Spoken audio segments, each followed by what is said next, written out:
Sepak bola pemersatu bangsa. Jangan sampai terpecah belah. Kembali lagi di Sliding tackle.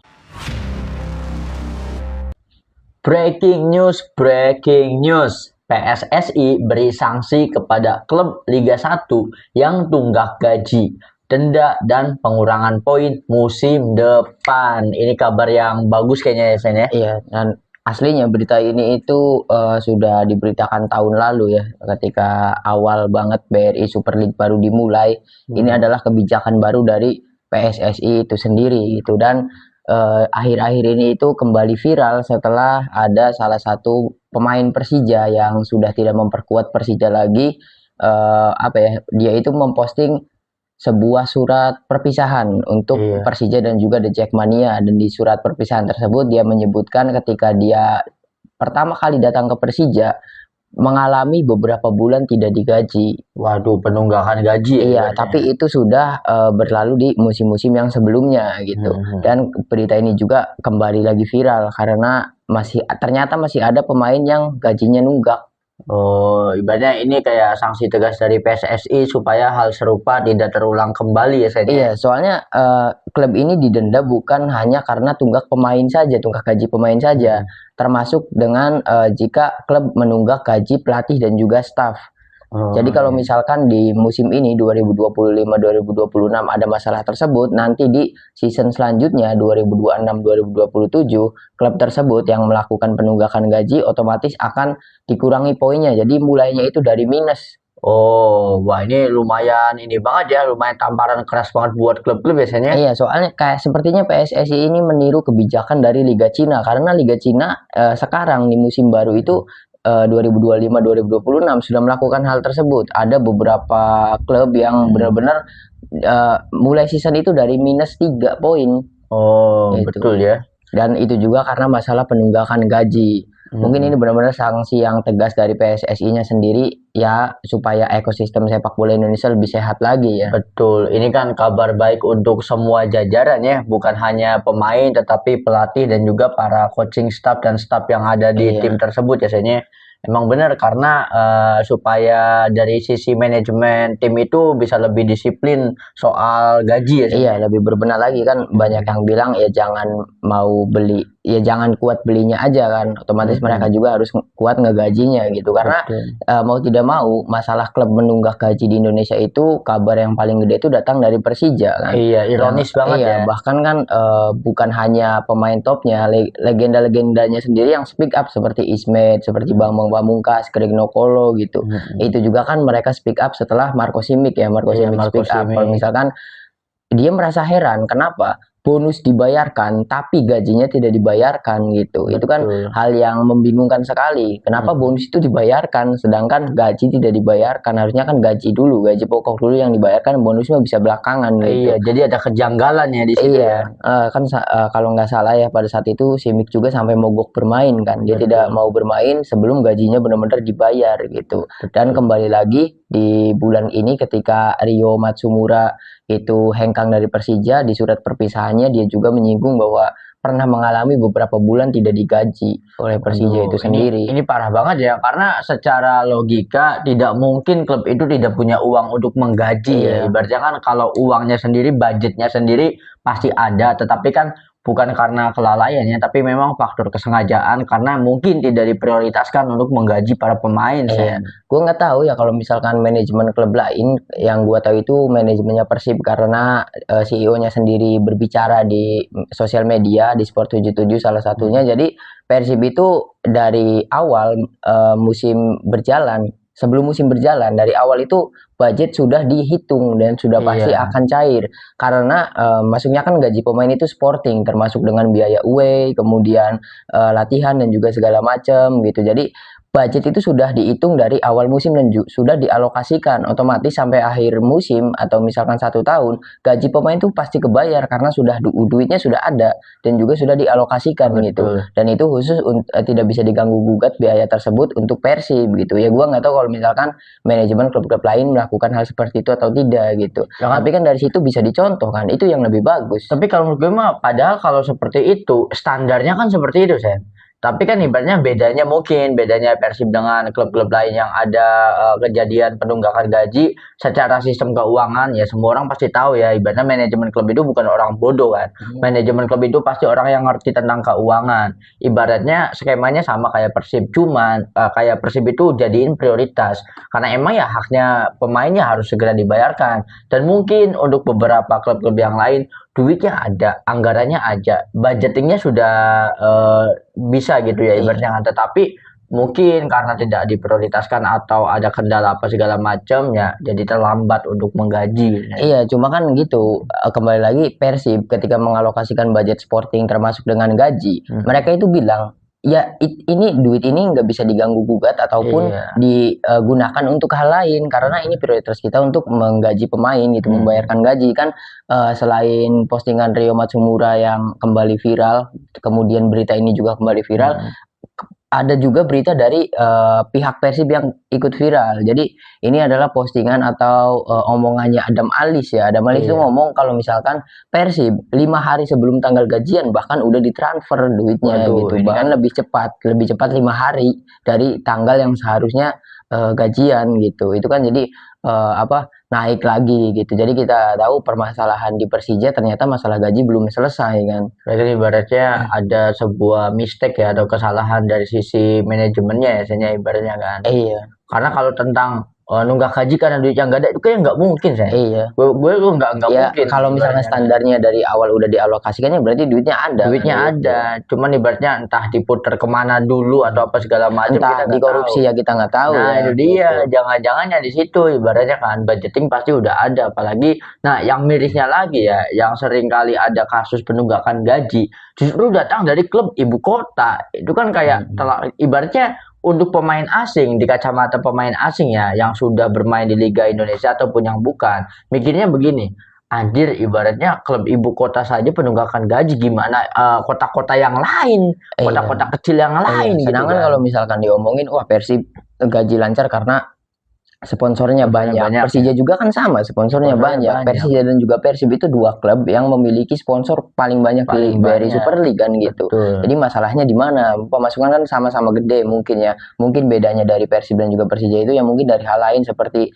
rating TV ataupun penjualan jersey dan tiketing tiket, gitu. Apalagi kan. Ya kita nggak tahu. Cuma kan yang gitu bener yang paling permasalahkan kenapa klub dari ibu kota yang bermasalah. Iya, jadi kan orang-orang pemain asing itu kan gimana nanti nasib kita kalau main di kota kecil, sedangkan ya, klub ibu kota aja penunggakan gaji. Terus juga yang heran tuh kenapa kok klub selain ibu kota ya, kenapa kok klub yang juara yang menunggak gaji, Simic itu ditunggak gajinya nggak dibayar ketika klubnya juara. Nah, itu dia. Makanya kan heran dia, kok kenapa bonus juara dicairkan, gaji tidak gitu. Sedangkan kita tahu kalau misalkan sebuah klub menjuarai sebuah kompetisi ataupun turnamen itu pasti dapat bonus kan dari PSSI-nya sendiri, dari hadiahnya sendiri. Ini malah enggak.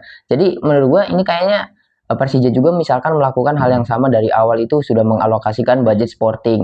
Nah, dan ternyata ketika waktunya membayar gaji itu tidak dibayarkan. Sepertinya ada korupsi di dalam manajemen sendiri. Yang paling masuk akal kan seperti itu. Jangan bilang duitnya diputar dulu buat trading kripto anjing. Iya, kayak ini ya.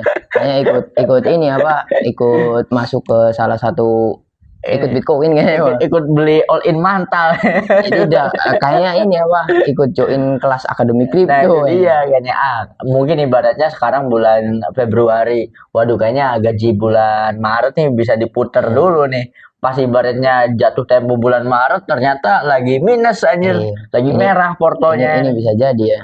Ini yang sangat disayangkan itu untuk masalah tunggak menunggak gaji yang pasti di pikiran itu pasti Persija. Iya. Karena memang beritanya itu sangat gede ya dan juga kan sempat viral, semuanya juga tahu masalahnya karena memang ada beberapa salah satu anggota manajemen Persija yang terlibat masalah skandal kasus dan juga segala macam gitu.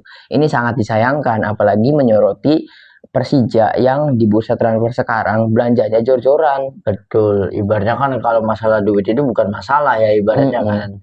Ya kalau misalkan ditanya kenapa Persija musim ini berani belanja lebih banyak bahkan daripada klub-klub lain karena memang ada suntikan dari APBD sendiri ya. Betul. Karena Pak Pramono sendiri itu salah satu kebijakan dia dan salah satu upaya menepati janji sendiri kan gitu. Cuma masalahnya kembali lagi kayak gitu. jangan cuma berani belinya aja gitu, ngegajinya juga harus, karena kontraknya juga kan 2,5 tahun pemain yang didatangkan Persija di bursa transfer ini, otomatis kan mereka sudah harus siap selama 2,5 tahun ke depan ngegaji pemain-pemain yang mereka beli kan gitu. Betul, ibaratnya, tapi ya berarti untuk sanksi dari PSSI sendiri termasuknya on point ya, karena kan ibaratnya pengurangan poin, Ren. Jadi ketika sanksi itu pengurangan poin, ibaratnya kan pasti jajaran direksi yang ada di klub itu kan mikir keras. Ibaratnya, ayolah, ibaratnya jangan sampai kita karena telat gaji beresiko untuk performa musim depannya dimulai dengan minus, kan itu ngaruh banget ke tim kan. Yang dimulai dari nol aja belum tentu juara. Juara dimulai dari minus. Dari minus ibaratnya minus loss streak lagi gimana. Kan ini juga menurut gua PSSI itu melihat selain untuk kesejahteraan pemain dan juga staf kepelatihan, menurut gua melihat dari sisi kompetitif juga gitu. Dari ya yang sudah kita sebut tadi kan, ketika Marco Simic mengeluhkan hal tersebut, dia kan nggak mau main gitu. Bayangkan aja pemain kunci telat dibayar gaji, kemudian dia nggak mau main, ya hancur kan klubnya langsung. Betul, gitu. Hancur. Dari segi kompetitif tuh sangat berpengaruh gitu. Ya, pasti kan ada pemain yang ogah-ogahan mainnya gara-gara gaji belum cair gitu ya. Kalau ya kayak kita aja, kalau misalnya kerja di sebuah perusahaan gak digaji pasti demo kan. Pasti demo, ibaratnya harusnya ya untuk klub-klub ini kan ada yang main gacor dikasih bonus, harusnya seperti itu. Ini malah nunggak gaji kan, terus aneh. Itu yang herannya, bonus cair tapi gaji nggak dibayarkan. Gitu. Mungkin karena bonus belum di-tradingin. Iya kayaknya. Kalau enggak jadi kan kayaknya gaji itu bonus itu tidak sebesar gaji. Jadi dia tuh cut loss, kalau bonus bisa cairin mungkin gitu. Masih oke lah ibaratnya ya. Jadi ketika cut loss tuh cuma bisa nutupin bonus, jadi nggak bisa nutupin gaji. Terus mikirnya ini uang diem ya. Iya. Nggak keluar-keluar. Ibaratnya ini sangat disayangkan banget sih. Ini parah banget ya. Soalnya kalau masalah gaji itu sensitif ya. Sensitifnya apalagi ini kan wajah Liga 1. Ibaratnya kan kalau yang komplainnya pemain lokal ya meskipun sama ya tidak ada toleransi ya. Tapi kan kalau yang komplainnya itu pemain luar negeri kan apa kata orang lain. Sedangkan masing-masing pemain itu kan punya media sosial dengan jumlah follower yang banyak. Ketika dia speak up itu kan berarti banyak orang yang menyorot gitu kan. Apalagi kan memang kasusnya Persija ini kenapa bisa di blow up dan juga viral itu karena di masa itu pemain yang ibaratnya man of the match-nya inilah ya, MVP-nya Persija gitu kan, top score yang ngegendong gitu kan. Apalagi waktu itu juara Marco Simic ternyata kendala gaji. Nah ibaratnya kita kalau di agama aja ya, bahkan bayar upah pekerja sebelum keringatnya kan. Kuli aja kan pagi kerja, sore itu harus digaji. Berarti untuk masalah klub yang nunggak gaji itu harus dikasih bimbingan harus religi. Betul, harusnya ditempel di papan ini, ibaratnya bayarlah upah sebelum keringat para pemain gitu kan. Ibaratnya kan. Saran aja ya untuk Persija, kalau misalkan masih seperti itu, manajemennya coba sowan ke Petamburan. Belajar. Ini aja Sen, bukan nanti semoga saja nanti dari pihak manajemen Persija itu mendatangkan Ustadz Jojo ya. Ibaratnya buat kasih ceramah ke manajemen. Jauh lah, Jojo Bekasi. Yang dekat aja Petamburan. Kan bisa ngumpulin hampir 2 juta orang di Monas tuh. Iya benar. Menurut gue itu menurut gue. Ya menurut gue sih dari Persija mungkin itu kan waktu Rio Matsumura cerita juga itu sudah berlalu lama. Dengan kondisi keuangan yang sekarang mungkin lebih sehat lagi, apalagi langsung disupport oleh kepala daerahnya sendiri kan, Pak Pramono gitu. Semoga saja ya tidak ada masalah-masalah seperti itu lagi, karena sekarang Persija itu bisa dikatakan kan salah satu klub yang memiliki potensi untuk menjuarai liga di musim ini gitu. Apalagi skuadnya benar-benar mewah ya. Sekarang kan market value tertinggi itu Persib dan keduanya itu Persija. Emang layak, emang wajar sekelas klub ibu kota tuh emang harus seperti itu. Dan juga ini tuh ada kaitannya masalah keuangan Persija yang tidak sehat. Persija itu salah satu klub yang secara kualifikasi ACL itu tidak masuk karena kesehatan keuangan klubnya tidak sehat. Oh iya betul. Ada ininya ya. Iya, yang masuk kan seperti Dewa, seperti Bali, Persib gitu yang masuk itu kan keuangan yang sehat, klubnya juga sehat gitu. Jadi dari kualifikasi Asia juga Persija itu tidak masuk karena masalah hal tersebut gitu. Nah berarti ini gue nitip PR ya untuk Pak Pramono ya selaku Gubernur DKI ketika Pak Gubernur itu mengalokasikan APBD untuk mensupport Persija, seharusnya dari pihak Pak Pramono Anung sendiri menitip orangnya untuk melakukan sidak dan audit tiap bulan gitu kan. Untuk mengawal lah Untuk ya, mengawal duit kayak ibaratnya kan saling keterbukaan antara manajemen keuangannya, jadi supaya tetap sehat finansialnya gitu Sen. Karena kan Pramono Anung tuh salah satu menepati janjinya dengan mendukung keuangan untuk Persija, tapi dia juga kan menagih janji kepada klubnya sendiri. Dia mau kan klub ini tuh harus juara. Betul. Gitu. Jadi dari pihak daerah, kepala daerah, pemerintah daerah, Pemda sudah berani ngasih uang banyak gitu ya, ada imbalannya, lu harus juara gitu. Betul, harus ada tuntutannya, harus ada target ya yang harus dicapai ya saya. Nah, berarti untuk para The Jackmania, apalagi The Jackmania yang berdomisili di Jakarta sendiri ya, kalian itu harus kritis kepada klub kesayangan kalian karena APBD ini ya uang kalian. APBD ini kan uangnya rakyat Jakarta kan. Jadi dari Pak Gubernurnya memantau dari dalam, sedangkan untuk para The Jackmanianya juga ikut memantau dari luar supaya ada kedisiplinan di manajemen keuangannya Persija. Iya, dan juga memang harus seperti itu ya. Maksudnya bukan ngebanding-bandingin. Jadi ketika Persib mendatangkan Essien dan pada saat itu tuh pelatihnya kalau nggak salah Mario Gomez atau Robert ya. Robert Albert. Itu kan Bobotoh demo ke Geraha Persib. Iya. Langsung di spanduknya yang Persib posisi 14 bahkan hampir terdegradasi. Bobotoh tuh bukan kesel berkoar-koar dan selalu membela Persib. Ketika tahu klubnya nih bermasalah, Bobotoh langsung demo. Ngatain Bobotoh Persib butut lah segala macam, ada yang harus dibenahi. Jadi kritik tuh langsung ke klubnya gitu, jangan dilindungi terus. Dan pada akhirnya kan kecolongan, oh ternyata dari manajemennya yang nggak bener kan gitu. Memang sejatinya supporter itu harus peduli sama klubnya ya. Ini bukan tentang yang terjadi di dalam lapangan, tetapi juga kan di luar lapangannya saya. Apalagi ini menyangkut hajat hidup para pemainnya ya. Ibaratnya kan hal yang paling sensitif yaitu tentang gaji sih. Emang benar sih harus mencontoh dari para ini ya supporter yang lain lah gitu, yang lebih peduli kepada klubnya gitu. Jangan berani berkuar-kuar di sosial media terus-terusan membela klubnya gitu. Kalian juga harus introspeksi dan juga lihat nih klub kita tuh sehat enggak sih, apa yang diberitakan itu bener enggak gitu, dan kawal terus kan gitu. Ibaratnya kalau menurut gue sih, gue paling sangat setuju banget sama kebijakannya Pak Pramono selaku Gubernur Jakarta untuk mensupport Persija dengan APBD. Gue sih berharap nanti para kota-kota yang lain, klub kota yang lain melakukan hal yang sama, karena ibaratnya ketika ekosistemnya ini bagus, kayak masalah finansial tidak ada masalah sama sekali, dan juga ada larangan away sudah dicabut, ibaratnya kan pertandingan sepak bola di Liga 1 Indonesia kembali ramai ya. Ibaratnya ketika dari pihak pemerintah daerahnya mengeluarkan uang untuk mendukung klubnya sendiri, itu kan akan meningkatkan dari sisi ininya wisatanya, pariwisatanya kan ikut ke dongkrak juga kan dari sisi faktor ekonominya gitu.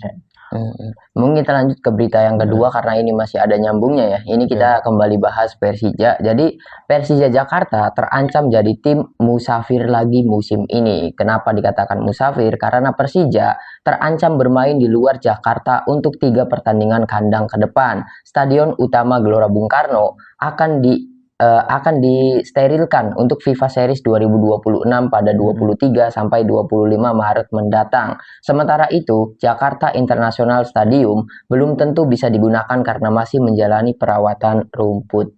Waduh, berarti harus ini ya pindah kandang ya, numpang kandang dulu. Dan ya. Ini adalah permasalahan dari Persija yang tidak beres-beres ya dari dulu gitu. Persija itu tim besar, tim ibu kota, wajah dari ibu kota sendiri, tapi tidak memiliki stadion sendiri. Ini yang menjadi permasalahan kan. Kalau misalkan dulu ada Lebak Bulus ya, stadion Lebak Bulus yang legend banget. Sekarang Lebak Bulus kan sudah tidak ada. Pilihan Persija kalau misalkan laga kandang kan sekarang di GBK.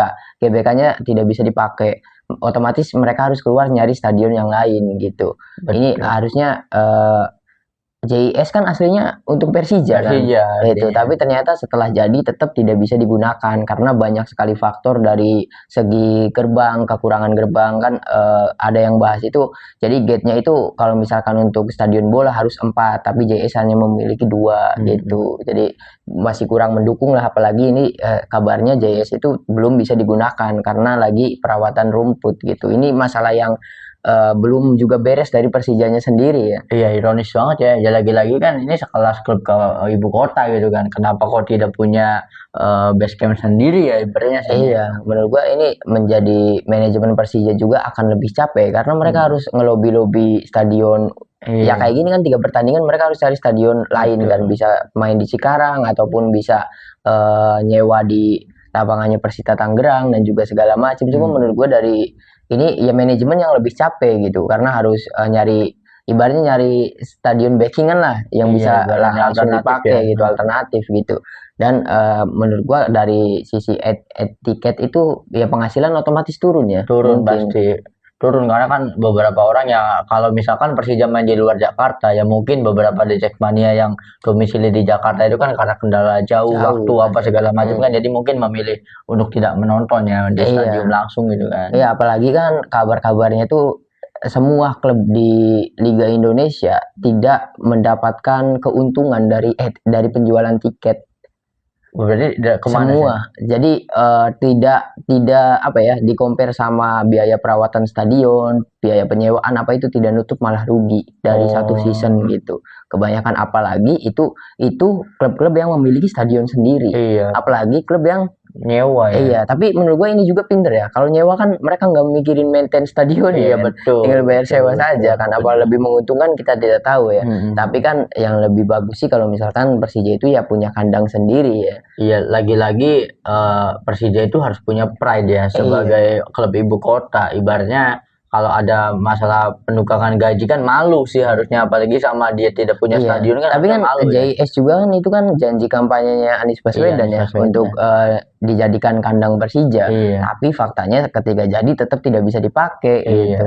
terlalu banyak kendala sih. Iya, terlalu banyak kendala dan juga sekarang Persija benar-benar harus mencari stadion-stadion lain. Ini kan aduh ya cukup prihatin juga gitu. Prihatin, ya. Karena ya tadi kayak fansnya Persija Jackmania sendiri kebingungan ya yang tadinya nonton akses ke GBK dekat tahu-tahu Persija mainnya bisa jadi kan di luar Jakarta Iya, pasti kan. jadi- Karena di Jakarta cuma ada JIS doang kan gitu. Bener sih, ibaratnya apa ya? Ya memang kalau untuk sekelas Jakarta ya, kita kalau melihat CIS sama GBK itu kan lapangan yang komersil banget ya. Ibaratnya kan karena sistemnya juga kan nyewa kan, karena itu bukan milik dari pemerintah daerah, Semua. bukan milik dari ini, bukan milik dari Iya, klubnya itu sendiri. swasta ya, Itu swasta. swasta kan. Jadi siapa yang mau nyewa ya dia itu kan. Ya, kalau Blackpink mau ya Blackpink. Iya ya, makanya kan ada yang mengkritik kenapa sih GBK itu lebih mentingin konser daripada buat bola. Ya kan Karena siapa bukan yang punya Pemda. Iya, bukan punya payment terus siapa yang mau nyewa besar kan Iya. ibaratnya kan. Ya kembali lagi kalau dibandingkan dengan Persib kan sekarang punya GBLA. Iya. GBLA kan punya Pemda bukan punya Persib. Iya, harusnya. Tapi ya memang punya Pemda. Iya, punya Jadi Pemda. tapi Persib karena keuangannya cukup, mereka langsung membeli hak guna bangunan selama 30 tahun ke depan. Betul. Jadi secara tidak langsung ya GBLA kandangnya Persib, walaupun kepemilikan masih punya Pemda Iya, gitu. tapi kan dia udah punya hak kayak sistemnya udah disewa lah. Ya kan gitu Ibaratnya, tadi bukan membeli tapi ya membeli hak guna bangunan selama 30 tahun kan. Jadi gitu. ibaratnya Persib ini punya otoritas tertinggi untuk menggunakan stadion GBLA ya ibaratnya kan. Nah seharusnya sih ya kita ini ya lupain dulu rivalitas gengsi-gengsian gitu kan. Jika ada memang klub seperti Persib yang secara finansial stabil, secara stadium dia juga punya sendiri, itu kan bagus ya untuk ekosistemnya klub itu sendiri kan ya harusnya bisa dicontoh dong sama klub-klub yang lain. Ya setidaknya mau belajar lah, jangan nurutin gengsi ya. Jangan nurutin gengsi karena rivalitas gitu kan. Selagi itu baik ya kenapa nggak ditiru kan harusnya seperti itu. Justru soalnya kalau misalkan kita hitung-hitung di 10 tahun terakhir lah ketika liga ada dibekukan kemudian bisa main lagi dan segala macam, juara kan nggak Persija Persib. Iya. Setelah era Persipura, Sriwijaya, Semen Padang, setelah itu kan habis Persija Persib. Dan dua klub ini dua klub yang menguasai sepak bola Indonesia kan. Betul. Harusnya kedua klub ini menjadi contoh untuk klub yang lainnya gitu. Iya, ibaratnya kan Persija itu Real Madrid Barcelona ya Indonesia gitu kan. Ibaratnya tapi dari keuangan Persija lebih ke Barcelona. Ya semoga saja sih ada kabar baik dari klub ibu kota kita ini ya. Iya, semoga ada perbaikan lah. Apalagi sekarang kan, waduh, dari The Jackmania juga sudah sekarang mereka comeback lah, lebih berharap kalau misalkan ternyata Persija itu bisa juara dan juga segala macam. Antusiasme The Jackmania kan tumbuh gede lagi gitu. Dari jumlah penonton di stadion juga kan meningkat sekarang ya Persija ya, dari yang biasanya 9 ribuan kemudian naik ke 20 ribu gitu, lebih meningkat. Itu kan artinya ya sekarang The Jackmania juga sudah berharap jika Persija itu memperbaiki gitu dari segi manajemennya, tidak ada tunggak penunggak gaji. Dan menurut gue sih ya masalah stadion ini gitu segera diselesaikan, maksudnya punya kandang tetap lah gitu, biar tidak kagok ketika waduh GBK nggak bisa dipakai, JS nggak bisa dipakai, nyari dulu ya nanti ketemunya di Solo kan gitu. Kandang Jakarta masa mainnya di Solo, ibaratnya kan. jadi ya secara tidak langsung kita tidak bisa bilang kalau Persija itu main di kandang kan, karena bukan kandangnya sendiri. Kalau di Solo mah main di kandang raja ya. Raja Jawa. Main di Raja Jawa. Nah, gue punya ide untuk para The Jackmania ya. Ibaratnya untuk next pilgub nanti, coba kalian harus pilih gubernur yang menjanjikan stadion ibaratnya. Kan udah ya Anies Baswedan ya kan, ibaratnya kan kegocek lagi gara-gara JS kan banyak problem juga. Ibaratnya minta kejelasan nih, ibaratnya minta kejelasannya seperti ini, ibaratnya atur jadwal untuk Jakarta International Stadium itu prioritas ke Persija. Jadi kalau misalkan ada perbaikan apa segala macam, itu jadwalnya ngelihat GBK dulu. Kalau jangan sampai bentrok gitu Sen, jangan sampai GBK-nya sudah disewa sama pihak lain. Kayaknya susah sih GBK. Nah itu dia makanya. GBK kan stadion utama timnas kita. Iya, nah berarti kan harusnya wajar dong kalau Persija punya 2 stadion harusnya, meskipun misal secara stadion itu tidak terlalu megah, tapi nggak apa-apa, yang penting punya 2, ada alternatif, ada stadion alternatif gitu Sen. Iya, dan jangan pilih gubernur yang tiba-tiba jadi The Jackmania ya. Dulunya dukung Persib tiba-tiba pakai jersey Persija, nggak pantas. Iya bener ya. Untung The Jack pinter. Dia kan tetap milihnya Pak Pramono. Dan bener ya Pak Pramono langsung menepati janjinya di tahun pertama bahkan ya. Gue jujur salut ya sama Pak Pramono, karena ini adalah contoh pemimpin yang memegang janjinya. Ya bagus banget lah untuk dua-duanya, untuk Pak Pramono sendiri juga untuk para The Jackmania sendiri, karena tidak bisa dipungkiri bahwa Jakarta itu ya milik The Jack ibaratnya kan. So kita lanjut lagi ke rumor selanjutnya. Nah rumor ini datang dari pemain. Ini bukan rumor ya, ini fix berita nih. Oh ini berita ya, dari pemain diaspora kita nih. Ini ada dari Calvin Verdong ya saya. Ini statement dari Calvin Verdong. Ya. Saya rasa transfer itu akan membuat lebih banyak anak di sana atau di Indonesia ingin seperti Martin Paes. Tapi bulan depan kita akan kembali ke sana. Lalu kegilaan akan dimulai lagi, luar biasa bukan? Nah, berarti ini adalah statement dari Calvin Verdong menyoroti transfer dari Martin Paes ke Ajax Amsterdam biasanya. Iya, jadi itu akan sangat berdampak ya, khususnya bagi ya generasi-generasi selanjutnya. Jika mimpi mereka itu sudah bukan bermain di BRI Super League gitu. Jadi mimpi ya kembali lagi yang pernah kita omong, mimpi ke Eropa itu sudah semakin nyata karena sudah ada role modelnya. Ya termasuk Calvin Verdong sendiri menurut gua. Karena kan kalau misalkan dibandingkan karirnya, Calvin Verdong yang lebih dulu di senior main di Eropa gitu. Setelah sebelumnya kan Paes ke MLS dulu kan. Apalagi Calvin Verdong sekarang Lille itu belum gugur ya di Europa League, masih bermain di Europa League gitu. Kemudian Lille kan sekarang posisinya bagus di Ligue 1 ya, Liga 1-nya Prancis. Lille kan ada di posisi kalau nggak salah 6 gitu. Wah, berarti masuk papan atas ya. Mungkin kalau misalkan lebih konsisten lagi, bisa menyapu bersih sisa laga, mungkin bisa masuk ke zona champion, Liga Champions. Dan kita akan melihat 2 pemain kita bermain di Liga Champions. Verdong sama Martin Paes. Kalau misalkan Mönchengladbach tidak akan kayaknya, soalnya Mönchengladbach bukan di papan tengah, bahkan papan bawah ya. Mönchengladbach ada di kalau nggak salah di posisi 15 atau 14 gitu. Berarti chance untuk Mamang Kevin sama Bang IJ masih agak susah ya. Iya, cuma yang nggak tahu kalau misalkan Bang J jadi direktur Juventus kan nambah lagi gitu. Semoga saja. Tapi untuk J sendiri kan kemarin dia dikritik oleh media Italia ya, karena ketika Sassuolo melawan Inter Milan katanya JIJ itu banyak sekali melakukan kesalahan. Jadi kontrol bola yang lepas, posisi yang kosong dan juga segala macam ya. Kita tungguin saja lah, pasti akan comeback ya Bang J, karena menurut gue sih Bang J itu ya pantas lah untuk balik ke Juventus gitu. Pantes soalnya Bukan Bang J yang balik ke Juventus, direkrut Juventus. Kalau yang balik kan dirumorkan paling santer Kang Emil Kang ya. Emil, Kang betul. Emil itu akan pulang ke Juventus katanya. Semoga saja sih ya, wajar lah ya, namanya pemain sepak bola pasti ada satu match dia main kurang, ada satu match dia lebih. Karena kalau di compare ya ibaratnya kritikan terhadap permainan Bang J itu lebih banyak highlight penyelamatan gemilang dari Bang Ijes, ibaratnya lebih banyak performa baiknya gitu Sen, ibaratnya kan. Iya ya, kalau misalkan ya wajar lah kalau misalnya membaca berita ketika menilai Jai Ijes itu dari satu pertandingan gitu. Iya. Tapi kan kita juga harus menilai dari seluruh pertandingan ya. Dan kita juga harus bisa melihat gimana pada pertandingan itu terjadi. Maksudnya ketika Sassuolo melawan Inter Milan, jadi Jai Ijes itu melakukan beberapa kali kehilangan bola, kontrol yang tidak bagus dan juga segala macam. Cuma kan dia juga ada beberapa kali yang benar-benar menyelamatkan gawang dari Sassuolo sendiri. Iya. Ya karena pada saat melawan Inter Milan, Sassuolo benar-benar digempur habis-habisan Iya, gitu. betul. Jadi yang kerja itu ya posisi bagian pertahanan.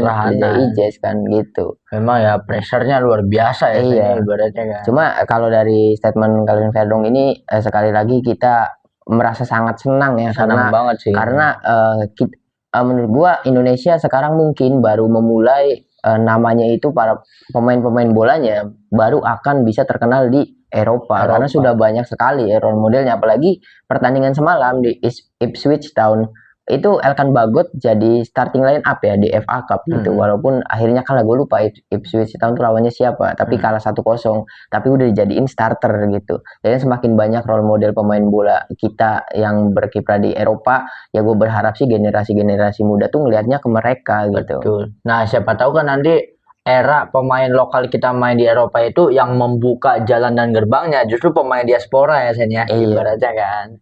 Karena ibaratnya kalau kita melihat kompetisi di Liga 1 sendiri kan meskipun tidak bisa dipungkiri ya bahwa banyak pemain asing yang sudah usia tua datang ke Liga 1.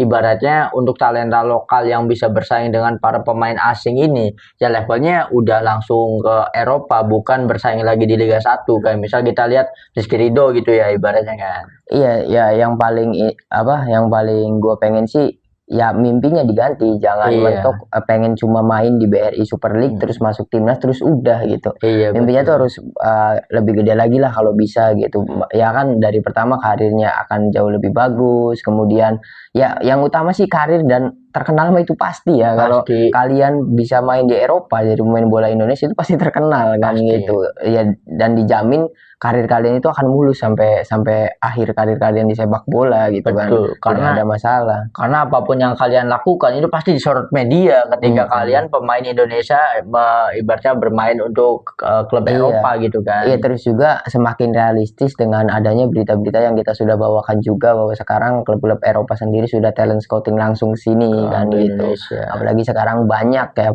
mantan pemain BRI Super League yang pemain asing menjadi agent untuk klub-klub luar, apalagi klub Eropa yang talent scoutingnya tuh di sini langsung di Indonesia, bahkan langsung nonton laganya seperti Serginho Van Dijk tuh. Van Dijk kan mantan pemain Persib, dia tuh kan sering nontonin Persib di GBLA, itu talent scouting dia tuh pengen nyari wah pemain mana nih yang bisa gue jual, yang bisa gue tawarkan ke klub-klub Eropa gitu.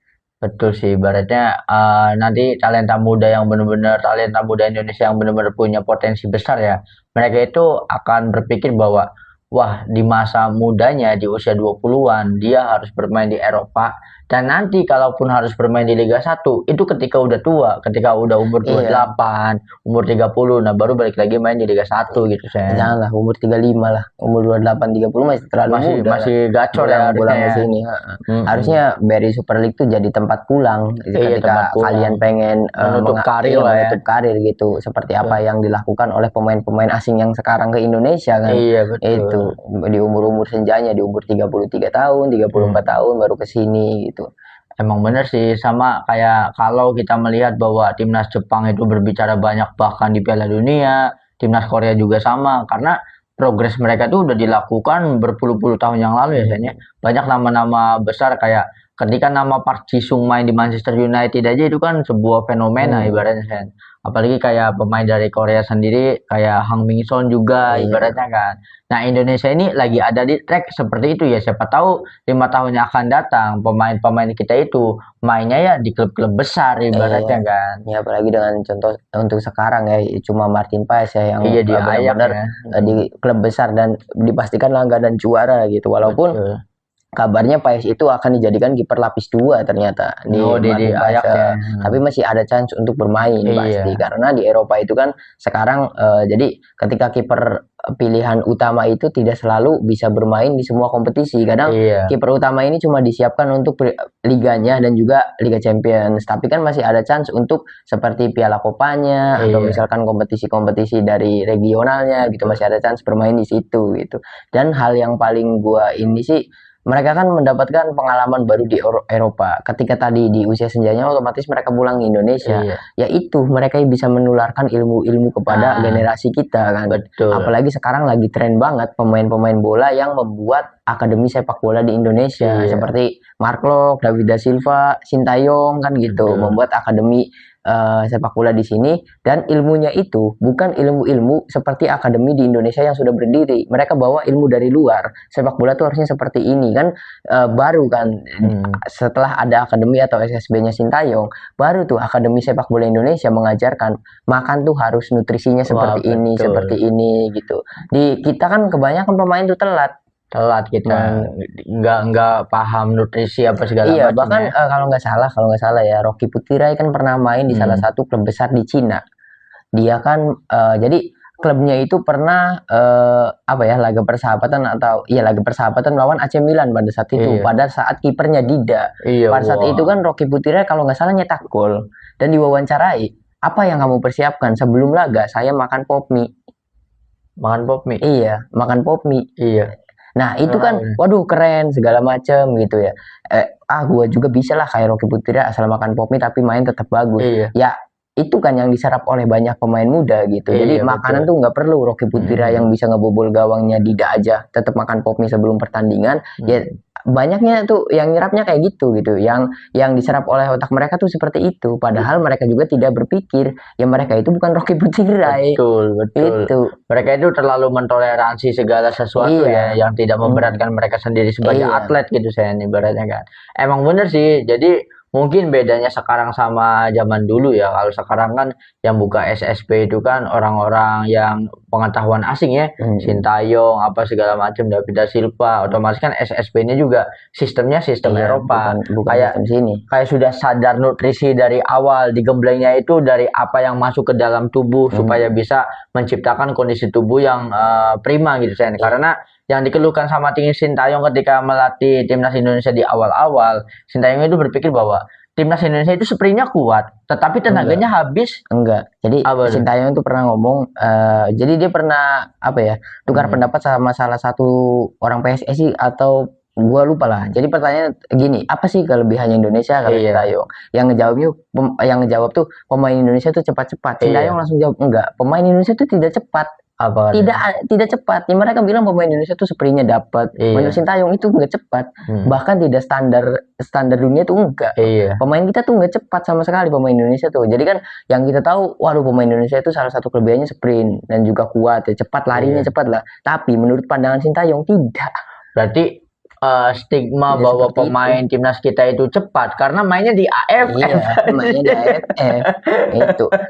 Kalau kalian nggak percaya, kalian harus nonton pertandingannya Persib. Lihat Federico Barba. Cara dia bolak-balik dari lini serang ke bertahan itu bener-bener lebih cepat daripada pemain yang lain. Kenapa? Karena fisiknya jauh lebih besar, langkahnya lebih panjang, bukan karena sprintnya lebih cepat. Kalah di langkah. Pemain kita cepat, kita tahu langkahnya. Disalip Barba, kesalip semua. Itu bedanya. Maksudnya itu bener omongan Sintayong. Pemain kita tuh nggak cepat sama sekali dibawa ke Eropa. Siapa yang dulu terkenal cepat? Andik, Egy, Oktomaniani yang cepat. Itu kalau disandingkan dengan pemain bola Eropa seperti contohnya Barba, itu sprintnya kalah, padahal Barba belum full sprint. Itu kalah gara-gara cuma langkah kakinya lebih lebar. Ibaratnya postur ya lagi. Karena gue berpikir Barba cepat banget bolak-balik ke depan ke belakang padahal dia posisinya back tapi membantu serangan, tapi ketika di counter attack dia bisa nyusul penyerang lawan. Pas gue lihat oh ternyata langkah kakinya lebih panjang gitu ya. Bener omongan Coach Sintayong, pemain kita tuh nggak cepat sama sekali pemain timnas tuh. Ya mungkin emang benar kita yang ngelihat itu kan, wah Andik cepat, wah ini Maldini Pali cepat. Ya karena lawannya Malaysia. Iya, ya kan itu Beckham Putra kan ketika ditanya bagaimana kemarin lawan Jepang waktu kita kalah 4-0 kan.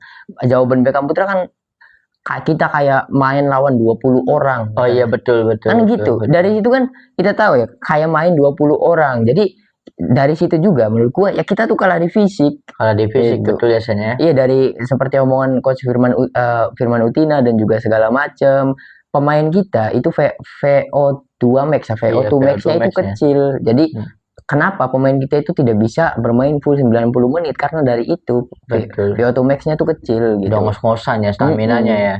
Karena memang staminanya tuh benar-benar nggak didukung dari pola makannya. Jadi pemain Indonesia menurut gua cuma mengandalkan fisik alamiah mereka saja gitu.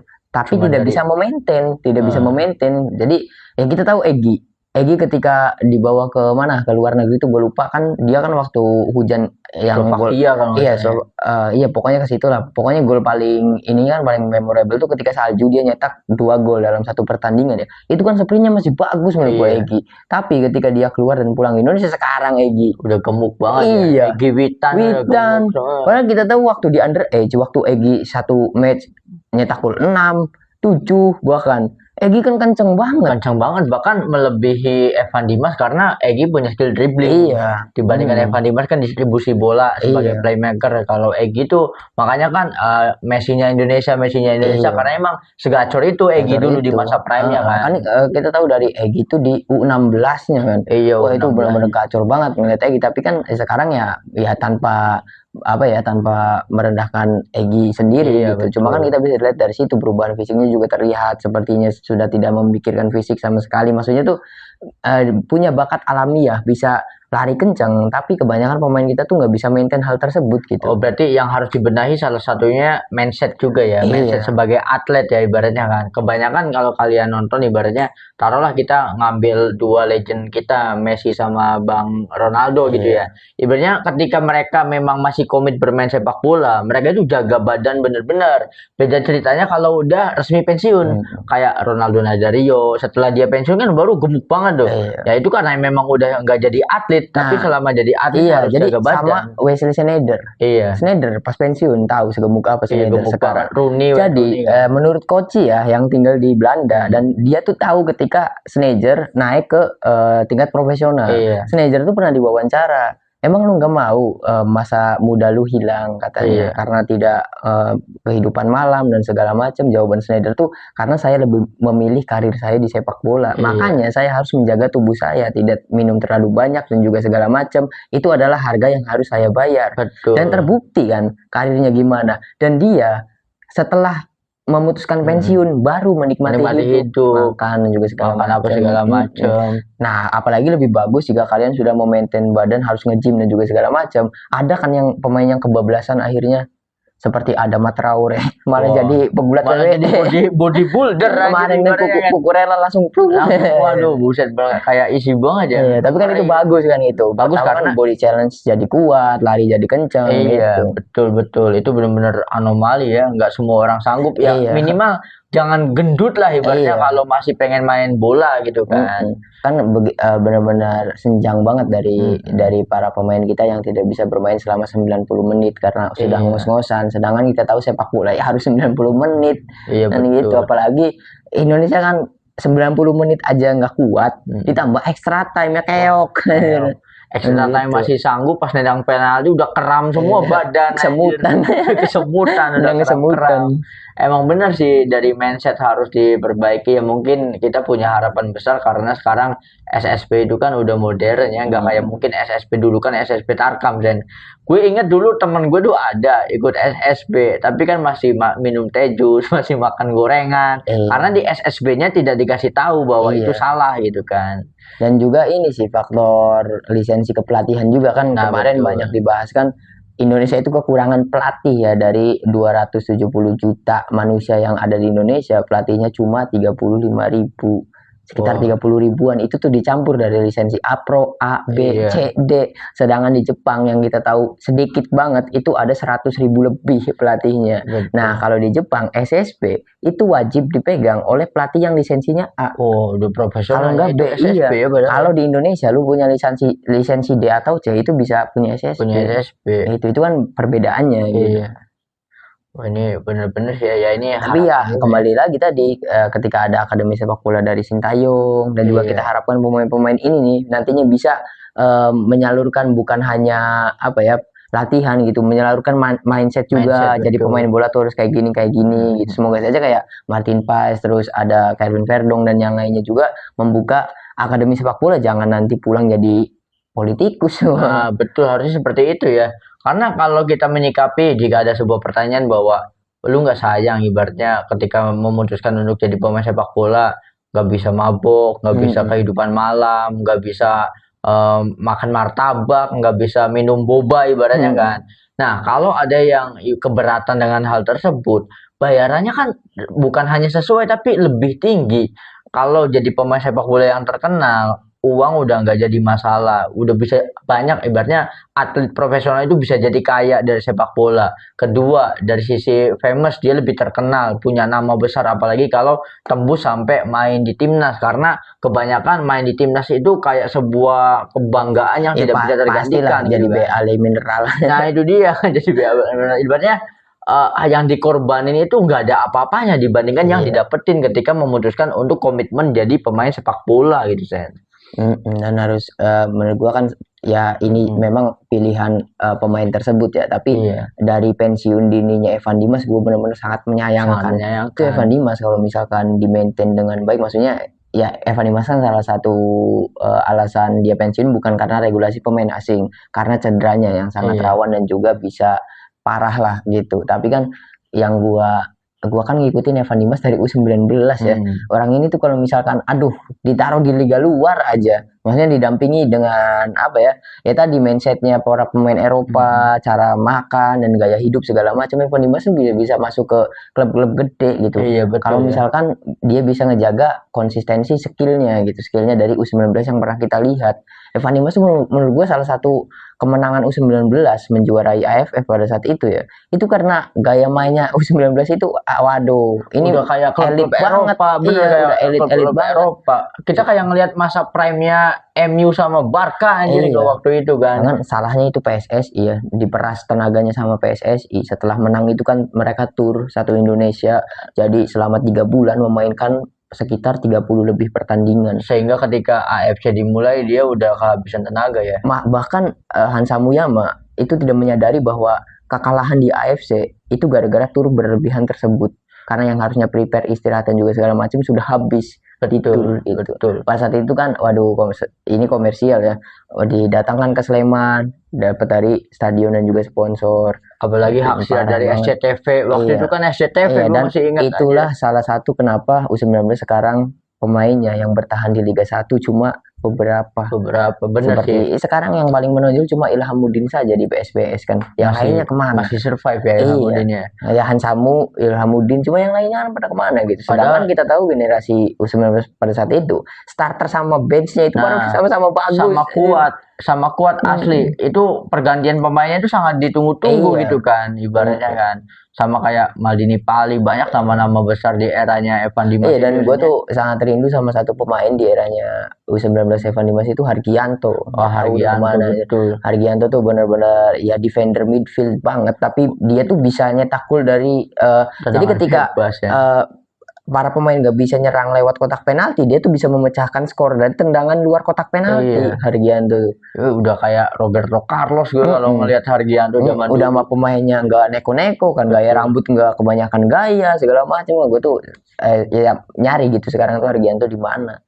Karena emang dulu tuh bener dari sisi sayap kanan sayap kiri semuanya jalan, jadi bener-bener perfect, ratingnya tuh rata, tidak ada bintang di antara itu kan semuanya emang bintang semua.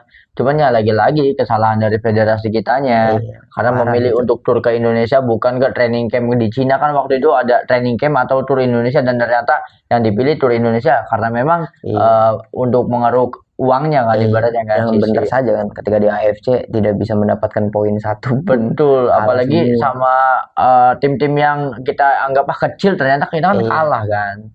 Karena dari sisi ada yang mendapat pertama memang dari tenaga terlalu diporsir. Terus ada yang mengomentari begini Sen. Karena ketika timnas Indonesia itu U19 itu lagi ada di puncak ininya puncak performa, peak performanya, dia itu jangan sampai dimainkan melawan tim yang auto menang. Iya, karena secara mental pasti akan underestimate. Nah, lebih baik waktu itu kan ada yang nyaranin training camp, entah itu ke Jepang atau ke Cina, gue lupa ya ibaratnya. Lebih baik kalau mau tanding persahabatan, itu sama ibaratnya U berapanya Argentina atau U berapanya Cina, yang ibaratnya harus try hard untuk menang karena untuk menjaga mentalitasnya gitu kan. Nah, ketika tur di Indonesia, lawannya itu lawan ecek-ecek kalau menurut gue mah. Ada yang dari win kan. Bahkan kan dari tur tersebut tidak pernah kalah. Tidak pernah kalah, bantai-bantai apa segala macam, sehingga udah ngerasa nggak haus lagi gitu akan kemenangan. Jadi ya emang ngevlog waktu di AFC. Salahnya kan di situ sih. Yang paling dirasakan kan setelah tur tersebut, waduh, badai cedera kan. Banyak sekali yang karirnya hancur cedera, termasuk Muklis, Maldini. Nah, Muklis Hadining itu yang bisa bertahan pada era tersebut kan seperti Putu Gede yang direkrut oleh Persib. Cuma berapa musim, cuma satu musim langsung ngevlog lagi dan sekarang nggak tahu kemana kan. Yang masih bersaing di BRI Super League cuma dua nama, Hansamu sama Ilhamuddin. Nggak ada lagi selain itu. Padahal kalau kita ngelihat ceritanya Coach Indra Sapri mengumpulkan skuad U19 itu safari seluruh Indonesia, ke kampung-kampung. Grassroots-nya itu benar-benar nonton tarkam. Betul. Kan mereka. Ibaratnya Coach Indra Sapri pernah mengatakan bahwa jika kita melihat U19 ini talenta yang hebat-hebat, percayalah bahwa mereka itu putra terbaik bangsa. Iya nih, kalau menurut gue ya, kalau generasi tersebut di era PSSI yang sekarang ketika dipegang oleh Erick Thohir, kemudian dipegang proyek tersebut dipindah dari Indra Safri ke Sintayong, itu kita berharap pemain lokal bisa tembus ke Piala Dunia itu masuk akal banget, karena benar-benar levelnya Evan Dimas dan kawan-kawan bukan level Asia Tenggara, dan itu full pemain lokal kan. Betul. Karena waktu itu yang bisa menahan imbang 3-3 lawan Korea Selatan. Itu Korea yang tryhard loh. Iya. Bener loh. Itu gue baru pertama. Cuma digocek-gocek Ilham doang. Ilhamuddin, Maldini, mentok-mentok oper ke Evan Dimas kan, tiga-tiganya Evan Dimas kan yang nyetak gol kan. Udah mau hujan gede. Itu gue ngelihat ya sebagai supporter Indonesia, kita ini pasti menang, yakin menang. Dan ketika kita ngelihat sorot mata pemain Korea, mereka yang tryhard buat ngalahin Indonesia anjir. Itu kan secara fondasi udah kuat banget, Sen. Ibaratnya ya, kalau di federasi yang baik gitu ya, kalau di masa itu, jangan, kalau ibaratnya kita kan targetnya nembus Eropa. Seenggaknya kalau tidak nembus Eropa, pemain-pemain ini tuh mainnya di Liga Thailand, di Liga Singapura, dan di liga tetangga. Itu menguasai, mendominasi harusnya ya. Kalau federasinya benar-benar baik sih. Generasi emas, tapi bukan di era yang pas. Di era yang pas. Tapi memang kalau kita pikirkan baik-baik ya, kita kan pasti ambil hikmahnya. Misalnya yang udah terjadi ya udah nggak bisa dirubah lagi kan. Tetapi at least ya, karena ada kejadian seperti itu, kita kan harus belajar bahwa nanti kalau ada menemukan generasi emas seperti itu lagi, jangan melakukan kesalahan yang sama gitu kan. Harapan kita sebagai supporter kan seperti itu, Sen. Harus di-maintain lah dengan baik gitu. Jangan pengen ngambil keuntungan instan ya untuk federasinya saja.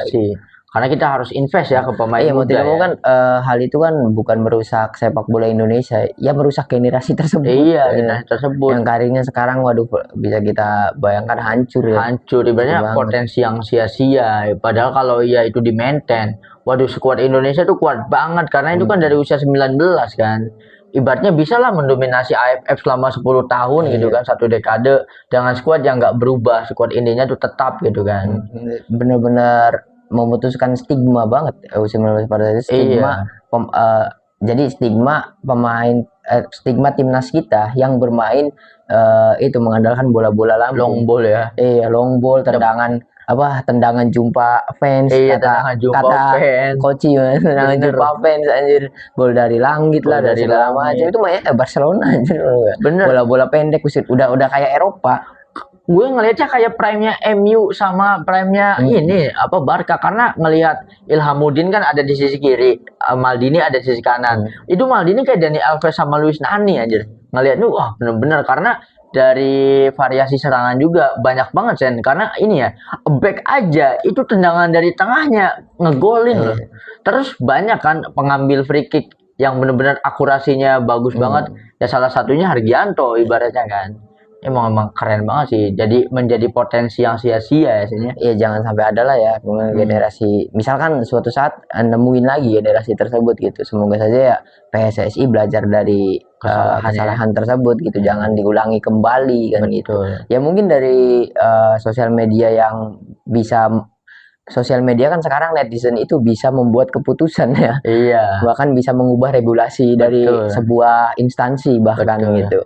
Ya mungkin sekarang kita sebagai warga Indonesia sendiri bisa ikut mengawal ya. Jika nemu generasi seperti itu jangan dirusak lagi. Berarti jadi kita sama-sama mengawal, sama-sama ibaratnya kita boleh mengkritisi di media sosial, tetapi tetap inti dari kritikan kita itu mensupport demi kebaikan Liga Indonesia, demi kebaikan timnas Indonesia juga Sen. Iya, yang gua harapin sih ketika ada generasi kayak gitu lagi ya gitu, ketika kita tuh sudah melek dari segi gaya hidup makan, kita harus nge-gym, harus dan segala macam gitu, harus benar-benar diimbangi dengan hal tersebut, karena memang salah satu-satunya aset pemain bola ya tubuhnya sendiri kan? Ibarat kebugaran badannya sendiri kan, harus dijaga gitu. So ada yang mau dibahas lagi nggak Sen? Mungkin sudah ya. Kita akhiri episode kali ini menarik banget karena yang kita bahas itu bola tanah air. Iya, bola tanah air, baik itu dari klub maupun level timnas dan juga pemain diaspora yang bermain di Eropa ya Sen ya. Semuanya sudah kita bahas dalam episode kali ini. So buat teman-teman yang punya saran, opini atau mau sharing pengalaman pribadi seputar sepak bola, teman-teman boleh drop di kolom komentar. So thank you banget yang sudah menonton episode kali ini sampai habis. Jangan lupa buat komen, like, share dan juga subscribe tentunya. Sampai jumpa di episode selanjutnya.